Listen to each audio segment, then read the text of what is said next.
Assalamualaikum warahmatullahi wabarakatuh. Bismillahirrahmanirrahim. Alhamdulillahirabbil alamin. Wa bihi nasta'inu ala umuri dunya waddin.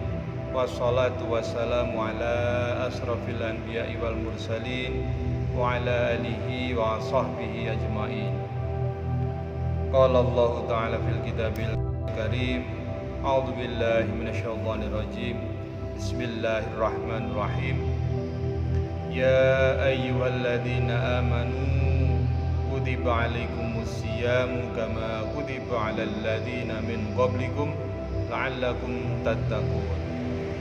Wa qala Rasulullah sallallahu alaihi wasallam sumu tasihhu al hadis atau kama qala.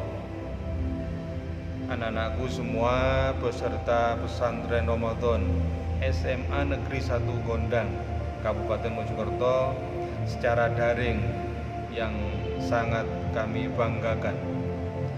Pertama-tama, marilah kita selalu bersyukur atas nikmat yang diberikan oleh Allah kepada kita, sehingga pada hari ini kita masih bisa menikmati, bisa dan kuat melaksanakan puasa Ramadan.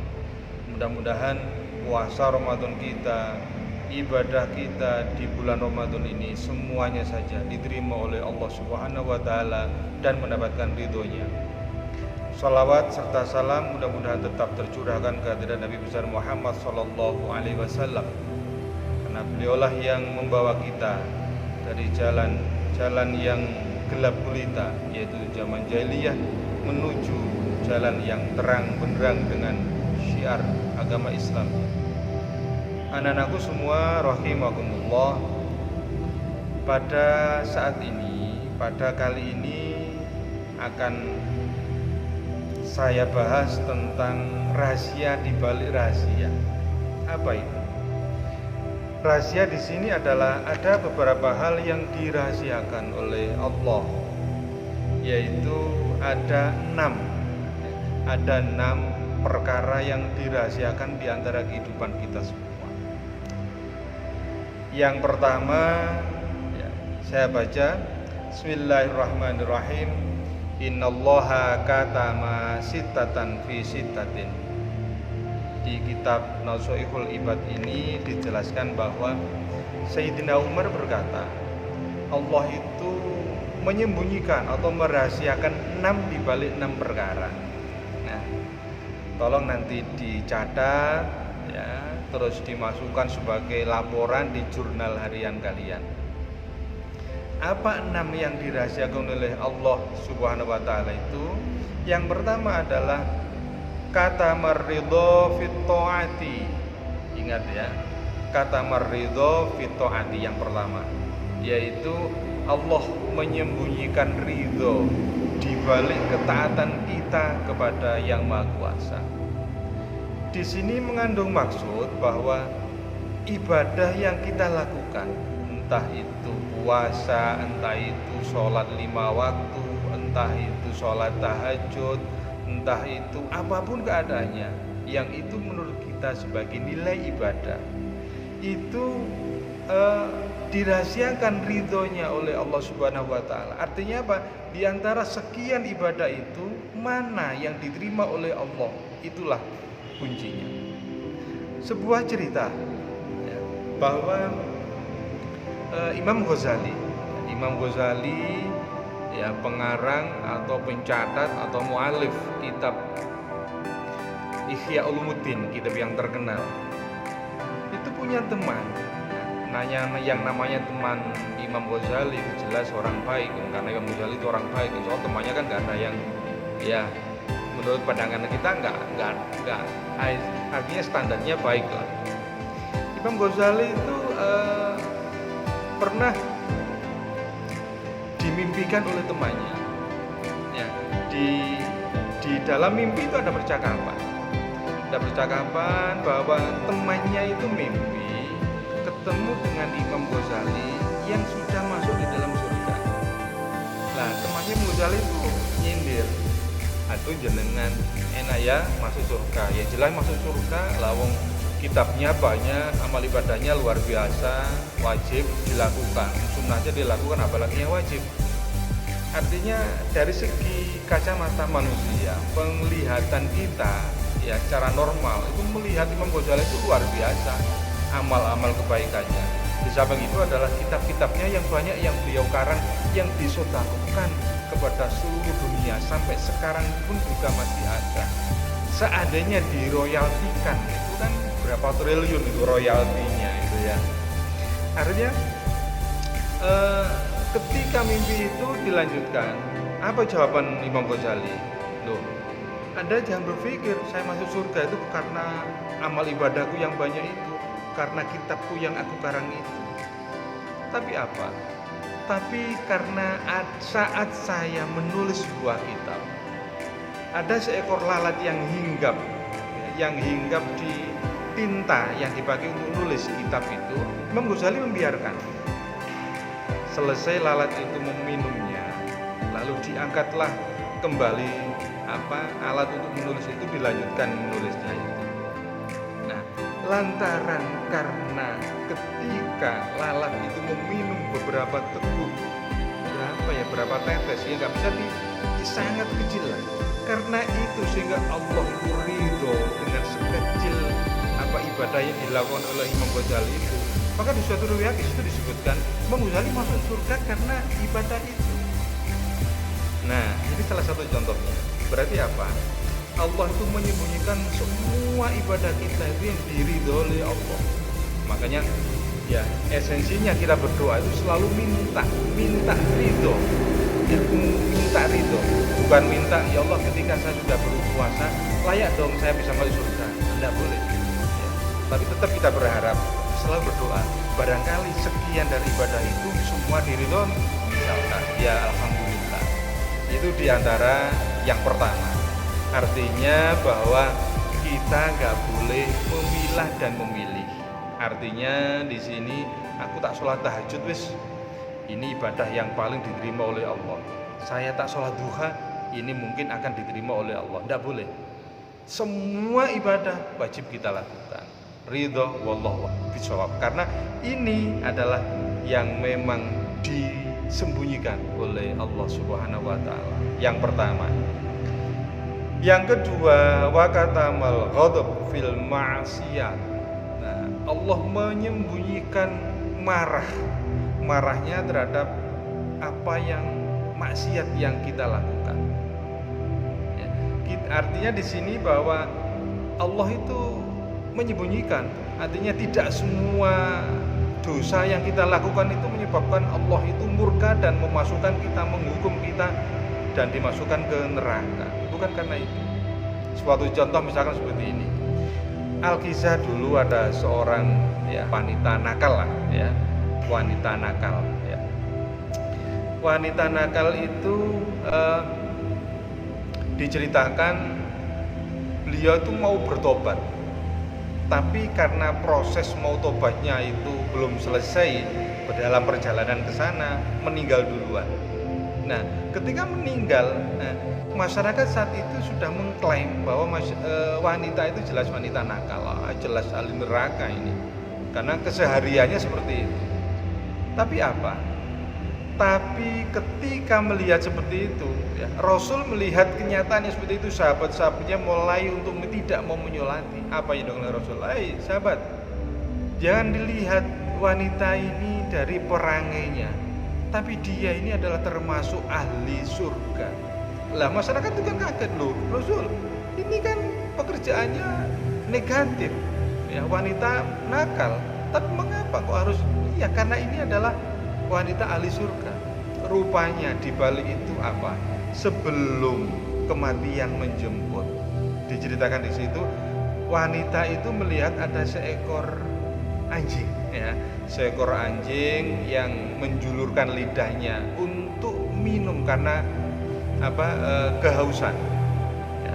Di tengah padang pasir yang diceritakan di situ, di tengah padang pasir itu ada sumur. Ada sumur, lalu wanita itu dengan ringan tangan mengambilkan air, ya, mengambilkan air itu dan diberikan kepada anjing tersebut. Nah, setelah saat itu, beberapa saat setelah itu, wanita itu meninggal dunia. Nah, ini adalah sebuah contoh. Karena satu pekerjaan yang menurut orang itu remeh, tapi dia mencoba untuk menolong, dan itu ridhonya Allah ditempatkan saat itu. Akhirnya wanita itu dijamin oleh Allah masuk surga atau ahli surga. Nah, yang kedua yang disembunyikan, perkara yang disembunyikan oleh Allah ini punya gambaran bahwa ketika kita mau berdosa, artinya ketika kita telah berdosa, tidak boleh meremehkan dosa yang pernah kita lakukan. Ya, ngelasani ya wis gak apa-apa, dosane cilik daripada zina, daripada mencuri, daripada merampok, mendingan ngerasani ya misalkan. Nah, naudzubillah ya, naudzubillah. Mudah-mudahan mudah-mudahan dosa-dosa yang pernah kita lakukan itu tidak masuk dalam kategori yang dibenci oleh Yang Maha Kuasa. Karena Allah telah menyembunyikan murkanya kepada salah satu dosa yang telah kita lakukan. Dengan kata lain, sebagai catatan, kita tidak boleh menyepelekan dosa. Intinya kita nggak boleh, atau kita bisa meminimalisir lah sebuah kesalahan. Itu adalah yang kedua. Yang ketiga, ini bulan Ramadan ya. Wa katama Lailatul Qadar fi syahr Ramadan. Yang ketiga yang disembunyikan oleh Allah itu adalah Allah menyembunyikan malam Lailatul Qadar di antara bulan Ramadan. Di dalam Al-Qadar dijelaskan Lailatul Qadri khairum min alfi syahr. Ketika kita beribadah pada Lailatul Qadar ya, maka ibadah kita itu lebih bagus ketimbang Lailatul Qadar khairum min alfi syahr. Lebih bagus daripada 1000 bulan. Bayangkan, kalau 12 bulan itu 1 tahun, 1000 bulan berapa itu? Kita sholat sekali di situ ya. Kita sholat sekali di situ. Pas kita berdoa pada saat Lailatul Qadar turun, subhanallah, luar biasa. Berarti apa? Seperti halnya kita beribadah, kita berdoa 1000 bulan. Berapa tahun itu?